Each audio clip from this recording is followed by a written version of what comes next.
Hi guys, welcome to my 13th video for DOWLATH revision series, and today we'll be focusing on graphs illustrating the gas laws.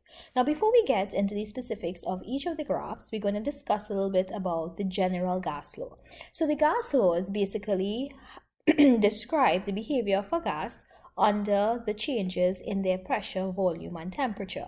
And we can symbolize the general gas law as PV over T is equal to K, or we can go on to say P1 V1 over T1 is P2 V2 over T2. Now when we talk about Charles's law, we are talking about volume increasing proportionally with the thermodynamic temperature, or your temperature in Kelvin, given that the pressure is constant. So I can now symbolize this using V over T is equal to K. Now the pressure law is where I say PV over T is equal to K as well, and I consider that the volume is constant. So I can reduce that to P on T is equal to K, basically symbolizing that as pressure increases, my temperature in Kelvin, or my thermodynamic temperature, increases. Now Boyle's law is where you are keeping the temperature constant and you are saying that the pressure is inversely proportional to the volume, meaning that if you have a gas, right, and you're not heating the gas or anything, you're allowing it to expand, the volume increases but the pressure decreases, because the greater spacing through the expansion of the gas would warrant that now the collisions of these molecules with the walls of the container induces a smaller force per unit area, hence a smaller pressure. So I can show two kinds of graphs for Charles's law. The first one to the left is volume versus temperature in Kelvin. Now normally the whole concept of the gas laws are based on the ideal gas, which is modeled according to the Kelvin scale. Now in the Kelvin scale, we say that absolute zero, or my 0 Kelvin, is the lowest temperature on the scale. There are no negative values, and that temperature would correspond to where the volume of my gas is 0 and where the pressure of my gas is 0. Now in reality, that is difficult to experimentally determine. All right?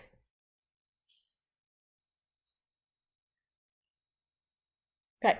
So that is difficult to experimentally determine. So what we consider is I do an experiment with my temperatures in degrees Celsius, and at 0 degrees Celsius my gas will have a certain volume, which is where I have this value here, right? So what I would have done is I would have done a normal experiment where my temperatures increase from 0, right, going up the road in the degrees Celsius scale, and I consider what my volumes are, and I would get a solid line, as you would notice here. And again, in keeping with the relationship of Charles's law, as volume increases, temperature increases. Now if I wanted to determine at which temperature my volume is 0, I extrapolate the line till it cuts the x-axis. So that would be this value here. So here is where my volume is 0, and I will get at what temperature. Normally it's a negative temperature around negative 273, which is where the conversion comes in between degrees Celsius and Kelvin. And I can now establish that 0 Kelvin is minus 273 degrees Celsius, because I have determined experimentally using temperatures in degrees Celsius which temperature corresponded to my volume being 0. And because that is a difficult realistic calculation or reading, I have to extrapolate it and theoretically determine it using my graph. Now in the same way, I can conceptualize the pressure law using these pair of axes. So what you would find here is I have my pressure in pascals and my temperature in Kelvin. So once you have your temperature in Kelvin, then you have your graph passing through the origin, where you have now a proportional relationship between pressure and temperature in Kelvin.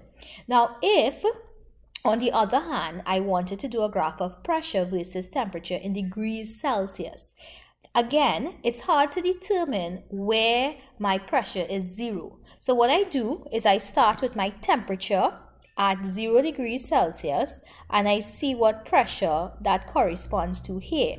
And then as I increase the temperature in degrees Celsius, I then increase the pressure in pascals, and I get that straight line.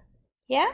Now again, if I extend my graph so that it cuts my x-axis, I'm going to determine at which temperature my pressure is 0. All right? And that will be around minus 273 degrees Celsius. Now with Boyle's law, I am showing an inverse relationship.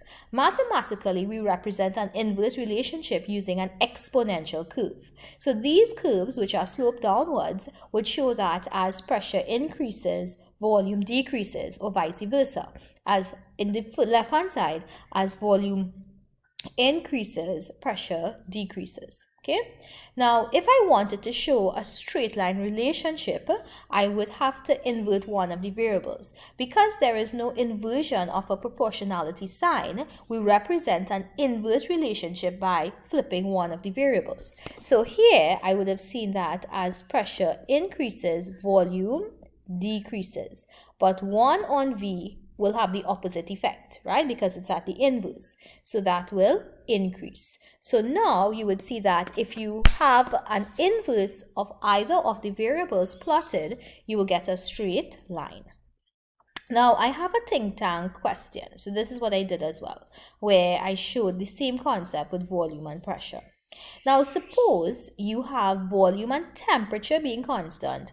How does the pressure vary with the mass of the gas? Now in none of the equations above I mentioned mass, but if you look at the exact wording of each of the gas laws, the first phrase says for a fixed mass of gas. So it actually, all of the 3 laws above, we, in addition, assuming that like volume was constant, pressure was constant, etc., also the mass of the gas is constant. Now what happens if I keep volume and I keep temperature constant, but I want to see how the pressure of my gas varies with mass? So let's look at this concept. Pressure is force over area. If you increase the mass of your gas, what you are doing is increasing the number of molecules, right, that are present. Because that is what the mass is. It's made up of a certain number of molecules. And then you multiply the number by the mass of one molecule to get the total mass of the gas. So if it is, I have an increase in the mass of the gas, I am introducing more molecules present. If I introduce more molecules present now, these molecules will now hit the walls of the container with a greater force per unit area. And that is what increases the pressure. So again, this is pressure versus the mass of the gas, and in fact it is a proportional relationship, because logically if you increase the mass of the gas, you are increasing the number of molecules present. If you increase the number of molecules present, then they will now hit the walls of the container with a greater force per unit area, increasing the pressure. And this is hashtag CAPE multiple choice. This is actually a CAPE Unit 1 multiple choice question.